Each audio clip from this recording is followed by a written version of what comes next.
స్తోత్రం తండ్రి, పరిశుద్ధుడ, ప్రేమగల దేవ, మీకు వందనాలు, స్తోత్రాలు చెల్లించుకుంటున్నామయ్యా. నిన్న నేడు ఏకరీతిగా ఉంటుంది సెలవిచ్చిన దేవ, స్తోత్రం తండ్రి. గడిచిన కాల నుంచి నిమిషం వరకు నాయన మాకు ఎటువంటి ఆపద లేకుండా నాయన, ఎటువంటి ఎండ దెబ్బ వడదెబ్బ లేకుండా నాయన, మీ రెక్కలతో మీకు ఆపదలు మమ్మల్ని కాచి కాపాడిన నాయన, మీకే కృతజ్ఞత స్తోత్రాలు చెల్లించుకుంటున్నాను దేవా. అయ్యా నా తండ్రి, మా ప్రార్థనలు వింటున్న తండ్రి మీకు వందనాలయ్యా.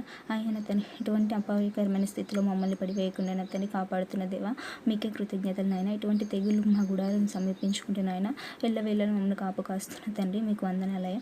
అయ్యా ఎటువంటి పరిస్థితుల్లో ఉన్న నా తండ్రి మమ్మల్ని లేవనెత్తుతున్న దేవా మీకు వందనాలు నా తండ్రి. మా అనుదిన ఆహారాన్ని మాకు దయచేస్తున్న తండ్రి మీకే కృతజ్ఞత స్తోత్రం చెల్లించుకుంటున్నామయ్యా. అయ్యా నా తండ్రి ఎటువంటి దారి తప్పిపోకుండా నా తండ్రి మీ దారిలో మమ్మల్ని నడిపించుకుంటున్నందుకు మీకు వందనాలయ్యా. అయ్యే లోకానుసరమైన జీవితానికి మేము మక్కువ చూపుతున్న తండ్రి మీ మాటను చెవున పెడితే మమ్మల్ని క్షమించండి, మనస్తత్వాన్ని మాకు దయచేయండి నాయన. అయ్యా మీ వాక్యానుసరమైన జీవితాన్ని మాకు దయచేయండి నాయన. అన్యుల కోసం నా తండ్రి ప్రార్థించే వారిగా మమ్మల్ని ఉంచండి నాయన. రక్షణ లేని వారికి నాయన, రక్షణ పొందుకునే వారిగా ప్రార్థించే వారికి మమ్మల్ని ఉంచుకుని రథం నడుకుంటున్నామయ్యా.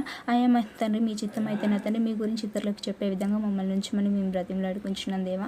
అయ్యా నా తండ్రి మీకు లోబడే మనస్తత్వాలను మాకు దయచేయండి నాయన.